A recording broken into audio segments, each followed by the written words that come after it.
Баршаңызға сәлем. Бүгін сіздермен дайындалуы өте оңай, сливкасыз жасалатын шоколадты торт дайындайтын боламыз. Алдымен бисквитімізді жасаймыз. Ол үшін жұмыртқамыздың үстіне секерді салып, біздің жұмыртқамыз 2 есе үлкейіп қоюланғанша миксермен жақсылап араластырамыз. Қоюланған жұмыртқамыздың үстіне жылы суды құйып 1 минут аралығында миксерлеп, соңында еліктен өткізілген ұн, какао разрыхлителімізді салып, барлығын венчиктің көмегімен жақсылап араластырып аламыз. Дайын болған шоколадты массамызды формамызға құямыз. Менде форма диаметрі 22.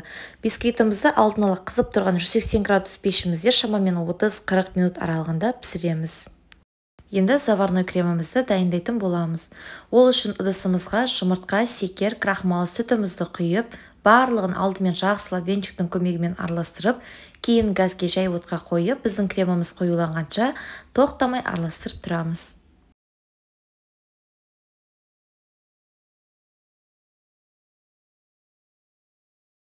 Біздің заварной креміміз дайын болды. Кремімізді газден алып, 1 минут аралығында буы шыққанша жақсылап араластырамыз.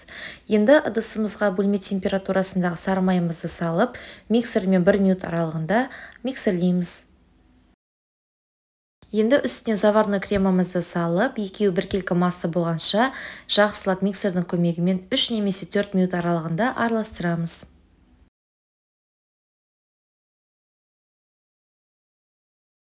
Біздің заварной креміміз дайын болды. Суыған бисквитімізді формадан шығарып теңдей 3 бөлікке бөліп, дәл видеода көрсетілгендей етіп, тортымызға кремімізді жағып шығамыз. Тортымызды кремі сіңу үшін холодильникке 1 түнге немесе морозильникке 2 сағатқа салып қоямыз.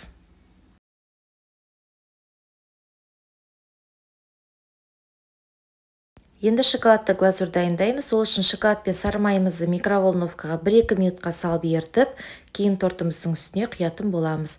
Міндетті түрде дайындап көріңіздер. Біздің шоколадты тортымыз қарапайым, қолжетімді азық-түліктерден дайындалады және де өте дәмді болып шығады. Бұл заварной кремді шоколадты торттан басқа Наполеон, медовый торттарына да жақсаңыздар болады.